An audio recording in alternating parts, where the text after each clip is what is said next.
to San Diego as president. So for many here on the base, this was definitely what you would call a once-in-a-lifetime opportunity.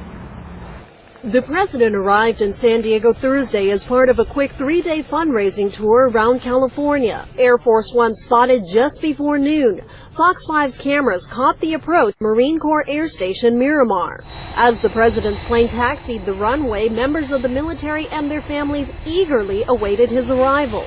As Mr. Obama exited the plane, he was welcomed by Commanding Officer Colonel John Farnham and Commanding General Major General Stephen Busby of the 3rd Marine Aircraft Wing. It's a thrill and it's a pleasure to meet the President of the United States. Also standing in the receiving line, San Diego Mayor Kevin Faulconer. He asked me how everything was going. I said, great. He said, thanks for dialing up such a great day. I said, you're welcome. The mayor just returned from the Republican National Convention in Memphis. I just landed here myself today, so the timing worked out perfect. After his initial greeting, President Obama worked in face-to-face time with those who had waited all morning long to meet their commander-in-chief. The president knows how important Miramar is and the entire Navy, Marine Corps region is to the city of San Diego. After 10 minutes, President Obama got in the Beast and drove in a very long caravan to La Jolla.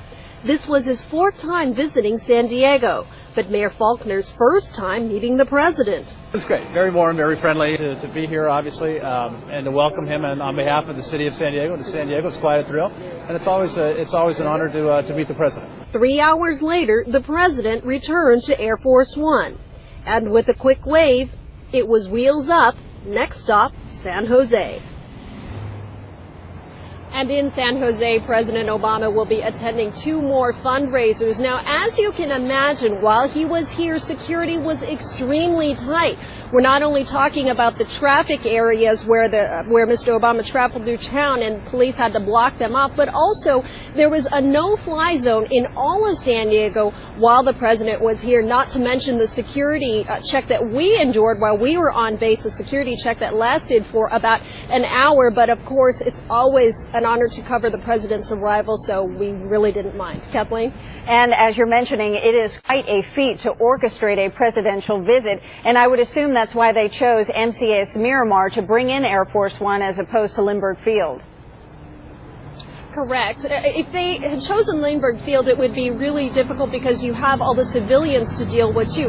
With NCAS Miramar, it is a controlled environment. They control it so they can call the shots.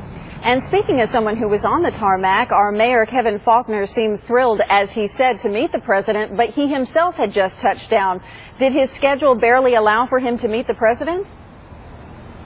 Well, we asked Mr. Faulconer that. We asked Mayor, how long did you know before? Of course, everybody's known that the president is coming here, but only just about 2 days ago did his office receive notice that the president was coming, and they asked, do you want to greet him?